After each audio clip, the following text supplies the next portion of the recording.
Hey guys, so today is part 2 of putting another coat on this wall, butt joint.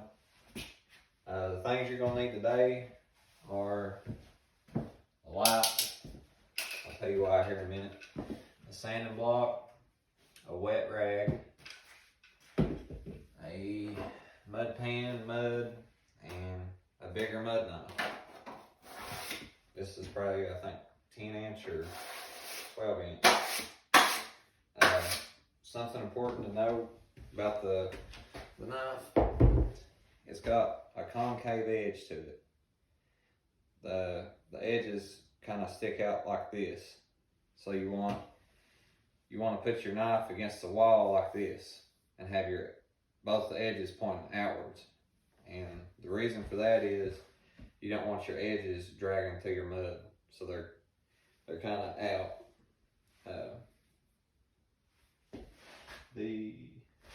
The light, so when you're sanding, it's going to be a whole lot easier and a whole lot faster if you got a light, because you'll know exactly when to stop. I tried sanding with it and like holding the camera, and it creates so much dust you can't really see the benefit of it. But in person, like, it saves you probably twice the work, because if you don't have this light on there, you don't exactly know when to stop. The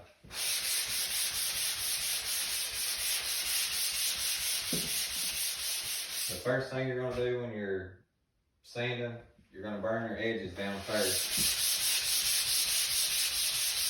You'll kind of see them starting to fade. When they start to fade like that, you'll know it's a smooth transition. That means you're good to go.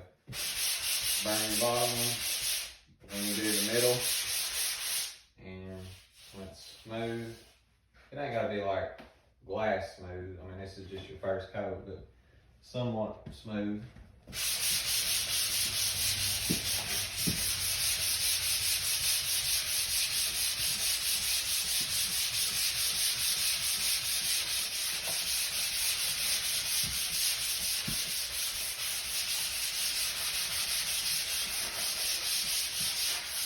Okay, I'm not doing that whole wall.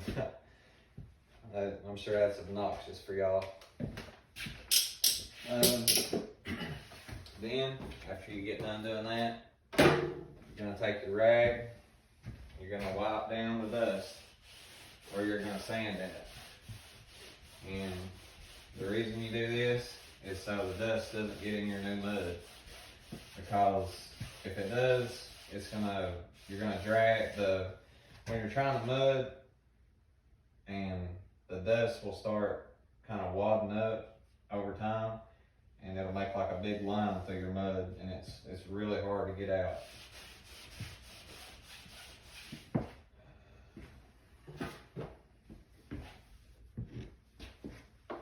And something I didn't show y'all yesterday, I'll get the mud like this, I'll clean it off.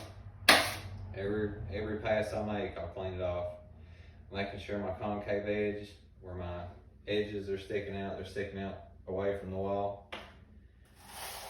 Getting this scoop of mud, I'll take about a quarter of it off, because gravity's working against you, and put the mud on.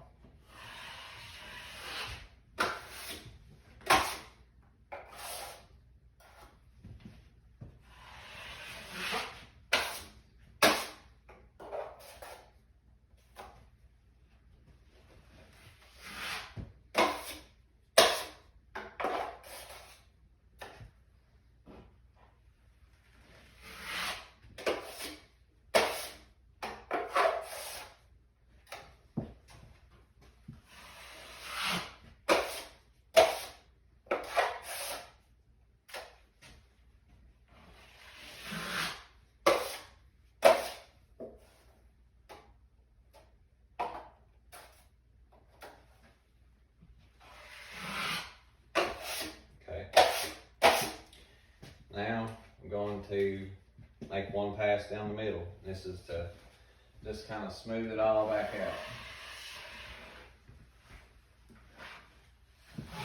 Take my excess mud, put back in the pan. Now I'm gonna feather my edges. So I'm putting more pressure up here.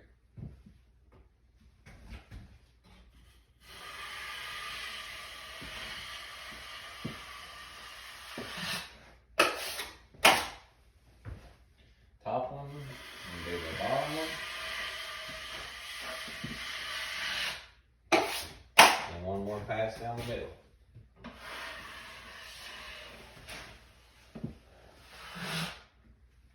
And that's your second coat. Hope y'all learned a little. One more thing I didn't show y'all yesterday. Hang on, let me go get my other knife.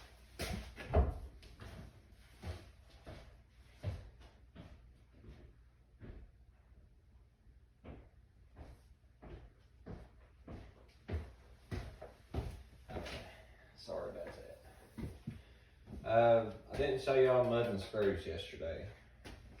I think I more or less got all these yesterday. Yeah. But anyway, how you mud a screw. Get your mud, kind of wipe the corners off. Put it over it. But the important thing, if you wipe this way, putting it on, you need to wipe this way, taking it off. And the reason being, if you put it on this way, and you wipe it off this way, it kind of pulls the mud away from this part of the screw hole. Another thing I was going to show y'all, like here, I had to take this screw back out. This is not going to sand down because it's kind of like a bubble. I guess the screw kind of pushes the drywall out. Normally I take a hammer, but I'm on the spot here, so I think it's part of the mud knife, and I'll kind of put a dent in the wall.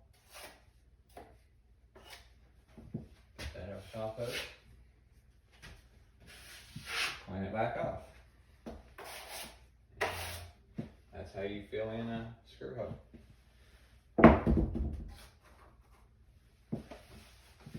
Thanks for watching. See y'all in the next one.